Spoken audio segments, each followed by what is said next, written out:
All right. Right away, I see some cervical flexion, big time. That's what I see. Yep. What do you see? Look at I that. see those externally rotated femurs. Oh yeah. So Oh, between the two of us, we got oh it. yeah. Look at that. Mm-hmm. And so there's a But backstory to him. I'll tell you in a second, but keep going. okay. Well, I was going to say, are his legs different lengths, or his feet, or is it just the photo? The stagger. There's a stagger. I don't know, but he's got the Eiffel Tower thing going. Mm-hmm. He's He's tall. look how much space in between. His body is like Blow that up for a intuitively trying to minute. hold him to keep himself up. But blow that up for a minute, and I'll show you the difference. When I was like, whoa, what's going on? So the the left leg is kind of in a kickstand position, right? It's on the heel, the foot, the toes, they're kind of gripping, but that foot's pretty flaccid, for a lack of a word, if you compare it to righty, which you can see the toes are grabbing, the foot is grabbing, the arch is like super on. And that distinction goes all the way up the leg. So that right leg is gripping the earth. It's stronger, it's externally rotated. And that hip is just, it's almost like the right leg pushes and the left leg's the scooter or something, you know, like there's a distinct pattern here. I don't know what it is yet. And you go to the left leg and you'll see the line doesn't match. Like even though the right leg is externally rotated, if we draw the line, the second toe does line up to the knee, to the hip, because that whole bottom is so tight. Now on the left side, the knee and the toe don't line up. So there's a distinct difference happening in these tibias and these fibulas, but I don't know why.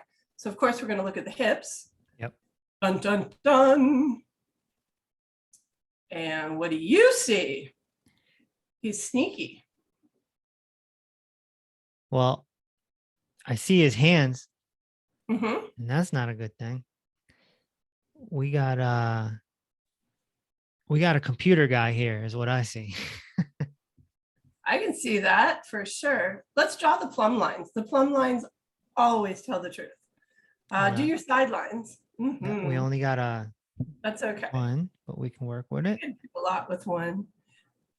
We can do a lot. See, I mean, he's so imbalanced, we can assume there's like, that's, you know, okay, we don't even need to. There's such a distortion here.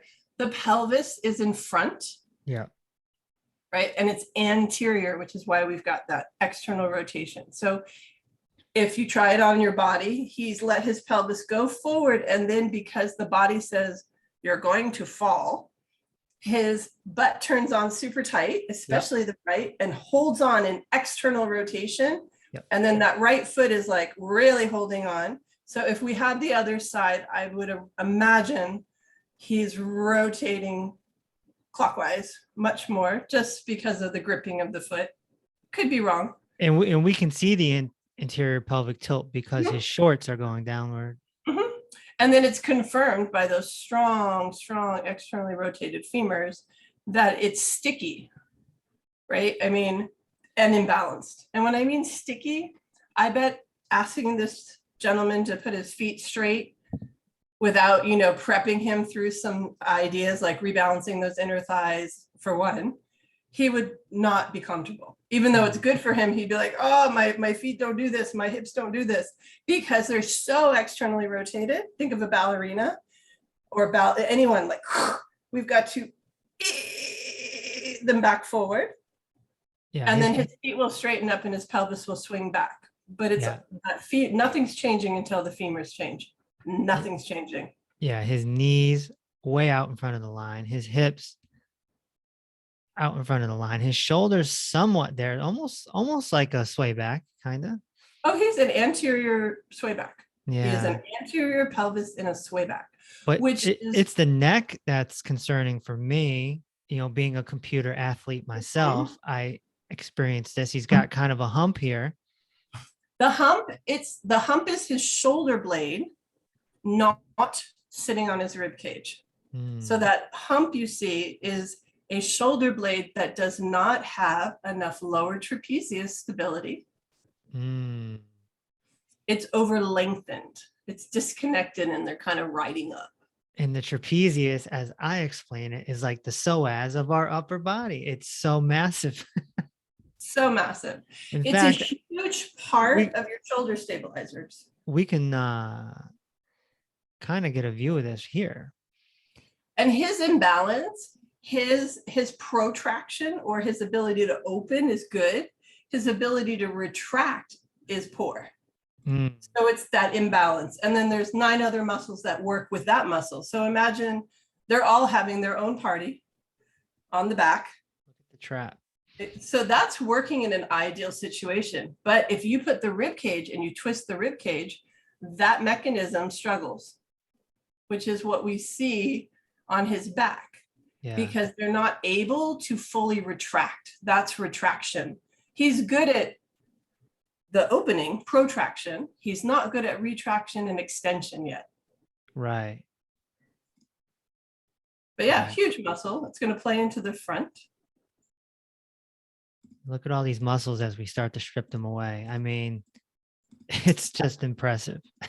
Well, you start there, right? Open it, bring it back up. So that's your deepest layer. Yeah. These are all your paraspinals. You know, sometimes slang is just all your erectors, but they go from the top of your occiput all the way to your tailbone, and they interdigitize and they look like Christmas trees. The ones that are going like Christmas trees, that's your multifidus. And just those are so primary. And then you start layering. Oh, now we got some bones. This is great for people to see. Mm-hmm. The shoulders, this is the killer.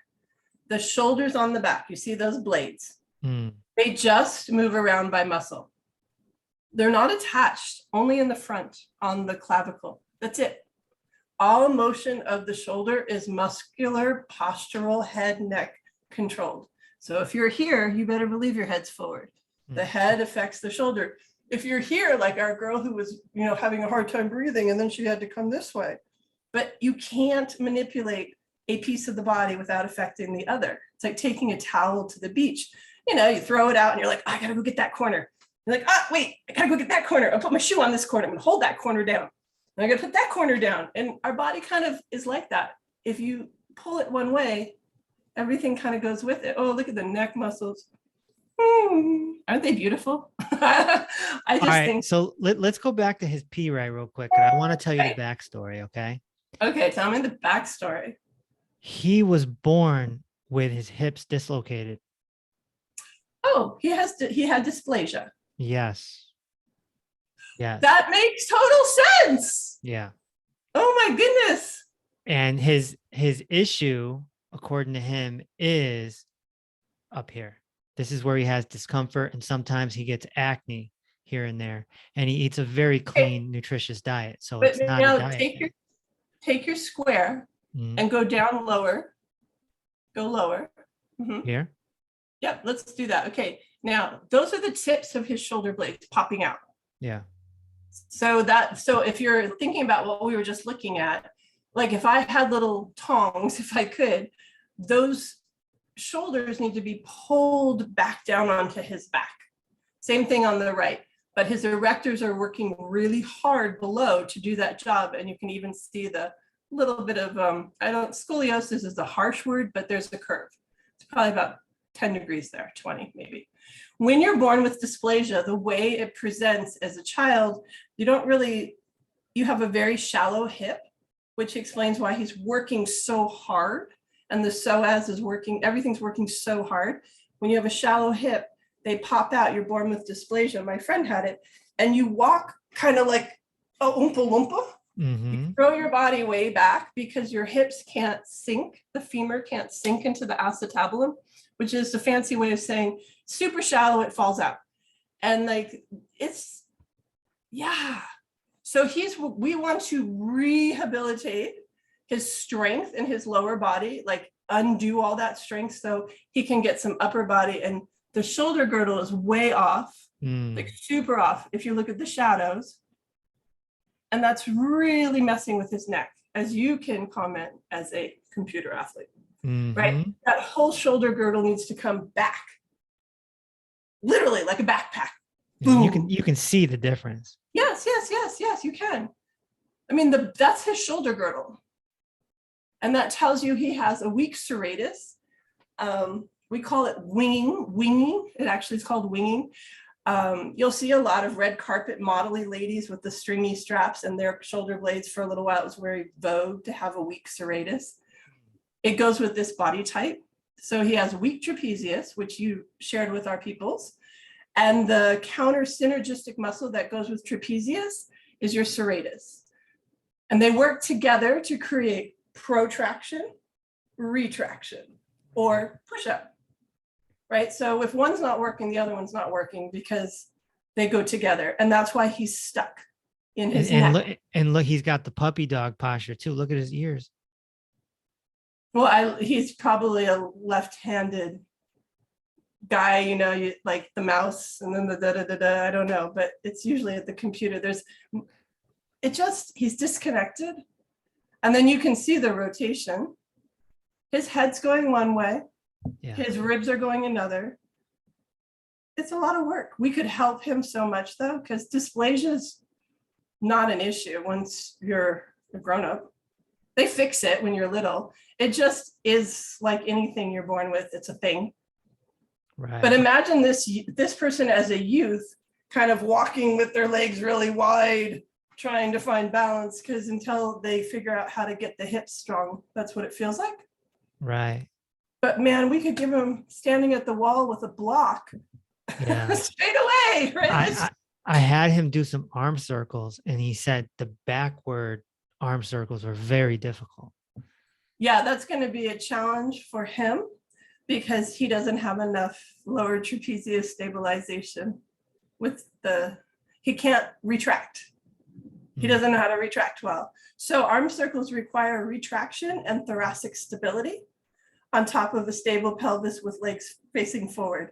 And our Eiffel Tower guy here is just going to be sort of like a Don Quixote windmill that's not very well going. You know, he's going to have a lot of problems.